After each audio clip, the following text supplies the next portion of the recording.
வணக்கம். இந்த மாதிரி விசேஷ தினங்கள் வரும்பொழுது நம்ம ஸ்ட்ரிக்டாக டயட் ஃபாலோ பண்ணிகிட்ருக்கோம். இல்லைனா சுகர் இருக்கவங்க இனிப்பு எடுத்துக்கூடாதுன்னும் போது நான் எப்படி ஈஸியாக செய்வேன்னு சொல்கிறேன். இன்றைக்கி சம்பா ரவை தான் வேக வச்சுருந்தேன். அதை ரெண்டாக பிரிச்சுக்கிட்டேன். பாதி சுகர் சாப்பிடாதவங்களுக்கு எடுத்து வச்சாச்சு. ஸ்ட்ரிக்டாக டயட் ஃபாலோ பண்ணுறவங்க அந்த மாதிரி சாப்பிட்டுக்கலாம். மீதி பாதியில் பார்த்திங்கன்னா நாட்டு சர்க்கரை, ஏலக்காய், தேங்காய் துருவல், நெய்லாம் சேர்த்து மிக்ஸ் பண்ணி பாயாசமாக செய்தாச்சு. இன்றைக்கி கிருஷ்ண ஜெயந்தி, கூடவே ஆடி கிருத்திகைமா, அதனால் மாவிளக்கு மாவு செய்திருந்தேன். சாமை, வரகு, திணையில் கூட இந்த மாதிரி நம்ம கஞ்சாக வேக வச்சு இந்த மாதிரி ரெண்டாக பிரிச்சுக்கலாம்.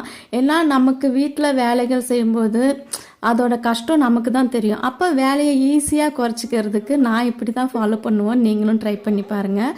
மதிய லஞ்சுக்கு பார்த்திங்கன்னா பன்னீர் தான் ஃப்ரை பண்ணியிருந்தேன்.